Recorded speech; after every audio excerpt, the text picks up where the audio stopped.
आज हम इस वीडियो में बात करेंगे कंपाउंड इंटरेस्ट चैप्टर में प्रीवियस ईयर में जो क्वेश्चन पूछे गए हैं उन क्वेश्चन का यहाँ हम डिस्कस करेंगे। उनके पीछे जो कॉन्सेप्ट होंगे उन कॉन्सेप्ट को भी यहाँ हम जानेंगे। लेकिन सबसे पहले हम स्वागत करते हैं आपका हमारे channel Chauhan maths study centre में। चलिए सबसे पहला क्वेश्चन के पीछे का कॉन्सेप्ट और उसको सॉल्व करने का तरीका सीखते हैं। स्टार्ट करते हैं पहला क्वेश्चन के साथ। पहला क्वेश्चन दिया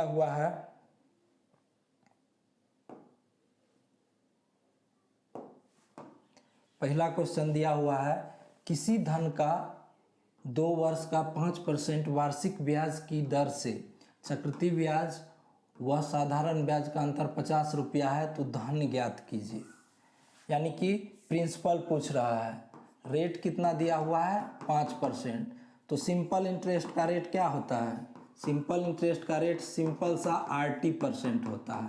जो रेट दिया हुआ है फाइनल रेट जो होता है वो RT% होता है। 5 गुना टाइम है 2 वर्ष तो क्या हो गया 10%। अब कंपाउंड इंटरेस्ट चक्रवृद्धि ब्याज CI कंपाउंड इंटरेस्ट जो होता है इसका फाइनल जो रेट होता है, फाइनल रेट जो होता है अगर यदि X% और Y% है तो X + Y + XY/100 ये 2 साल के लिए होता है फॉर 2 इयर्स। 2 साल के लिए ये होता है। इस फार्मूला का हम यहाँ यूज कर लेंगे तो क्या है 5% दिया हुआ है 5 + 5 + 5 गुना 5 डिवाइडेड बाय 100 तो ये क्या हो जाएगा 10.25%। ये हो गया कंपाउंड इंटरेस्ट का रेट, ये हो गया सिंपल इंटरेस्ट का फाइनल रेट। तो यहाँ से दोनों का अंतर निकालिएगा तो क्या निकलेगा 0.25%। तो इसका वैल्यू कितना दिया हुआ है यही ना हो जाएगा फाइनल जो ब्याज बनेगा वो ये फाइनल ब्याज हो जाएगा। इसका वैल्यू दिया हुआ है 50 तो 1% का निकालिएगा 50 डिवाइडेड बाय 0.25। प्रिंसिपल 100% होता है 50 डिवाइडेड बाय 0.25 गुना 100। 25 दूना 50, 2 0 इधर जाएगा 200 गुना 100 कीजिएगा 2000 इसका करेक्ट आंसर हो जाएगा। ये रेट पे खोलना सिखाया आपको। फाइनल रेट यदि निकाल सकते हैं क्वेश्चन में देख लीजिए, रेट बहुत ही उलझा के रखेगा। आपको सब तरीका आना चाहिए तभी आप क्वेश्चन सॉल्व कर पाएंगे। दूसरा तरीका ये है, इस तरीका से भी आप क्वेश्चन को सॉल्व कर सकते हैं। रेट दिया हुआ है क्या, रेट दिया हुआ 5%। इसका फ्रैक्शन वैल्यू क्या होता है 5% का फ्रैक्शन वैल्यू 1/20 होता है। प्रिंसिपल किसको मानते हैं जो रेट में बेस वैल्यू होता है, बेस वैल्यू का जो समय दिया हुआ था उसका स्क्वायर। तो यहाँ बेस क्या है 20 तो प्रिंसिपल का 20 का स्क्वायर क्या हो जाएगा, प्रिंसिपल 20 का स्क्वायर 400। ये प्रिंसिपल माने दो गो लाइन खींचिए, फर्स्ट ईयर सेकेंड ईयर। तो फर्स्ट ईयर भी 1/20 इस पे ब्याज लगेगा 400 पे तो क्या हो जाएगा 20। सेकेंड ईयर भी 1/20 मूलधन का 1/20 ब्याज आएगा तो ये क्या हो जाएगा 20। अब चक्रवृद्धि ब्याज, ब्याज के ऊपर भी ब्याज लगता है तो 20 से पहले एगो ब्याज 20 दिख रहा है लेकिन ई 20 से पहले कोई ब्याज है नहीं तो इस पे नहीं लगेगा। ई 20 से पहले एक ब्याज है तो इस पे लगेगा 1/20 तो ये क्या हो जाएगा 20 का 1/20 ब्याज निकालेगा तो 1 यूनिट बराबर यहाँ क्या दिया हुआ 1 यूनिट समझ में आपको नहीं आएगा तो ये पूरा का पूरा क्या हो गया, ये पूरा हो गया कंपाउंड इंटरेस्ट। ये जो ई लाइन जो सिंपल वाला लाइन है ये दोनों मिला के हो गया सिंपल इंटरेस्ट। पूरा सिंपल इंटरेस्ट आपको एक कॉन्सेप्ट पता होगा सिंपल इंटरेस्ट का। तो सिंपल इंटरेस्ट हर एक साल समान होता है, यदि रेट समान हो तो सिंपल इंटरेस्ट समान होता है। तो देख लीजिए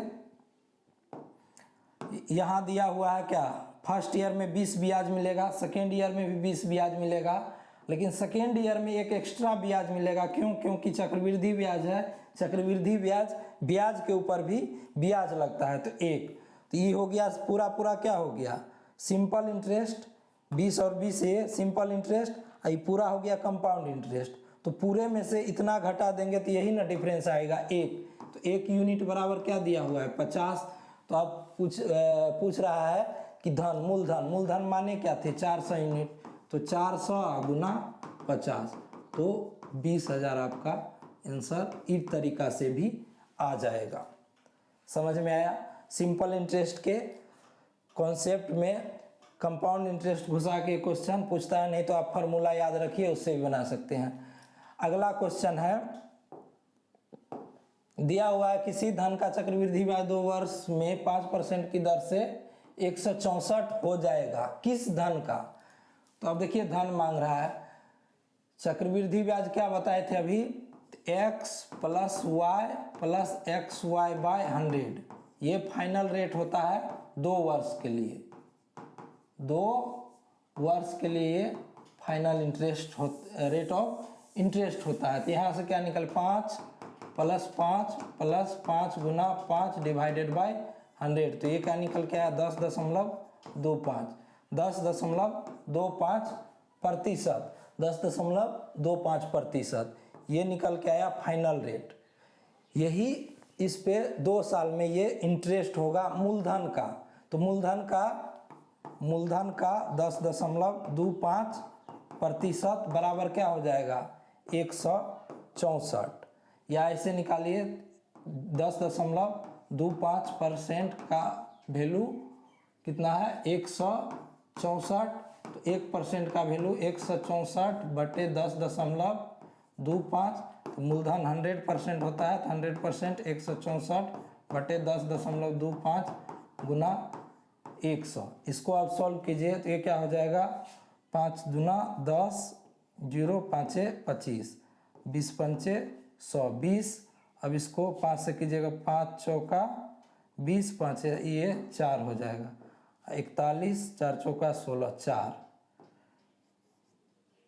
2 0, इसका 2 0 गुना ऊपर में होगा 100, तो 4 चौका 16 गुना 100, 1600 इसका करेक्ट आंसर हो जाएगा।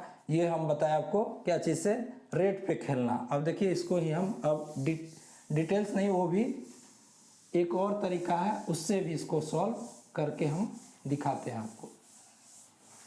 अब देखिए इससे कैसे करेंगे, तो रेट है 5%, 5% का फ्रैक्शन वैल्यू कितना होता है 1/20।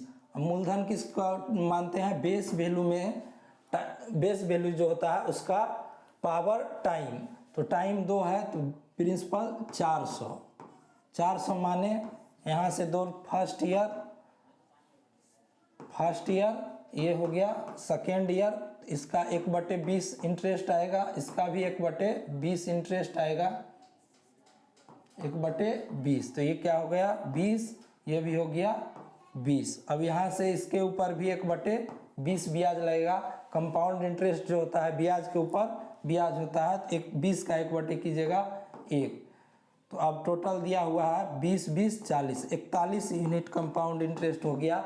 इसका वैल्यू दिया हुआ है 164, तो 1 यूनिट का वैल्यू हो गया 4, तो मूलधन मांग कितना है 400, ये प्रिंसिपल है, तो 400 गुना 4, 1600 रुपया जो हो जाएगा मूलधन हो जाएगा। अब आपको जो अच्छा लगे, जो मेथड ही सेकेंड मेथड हो गया, तो जो तरीका आपको अच्छा लगे इस तरीका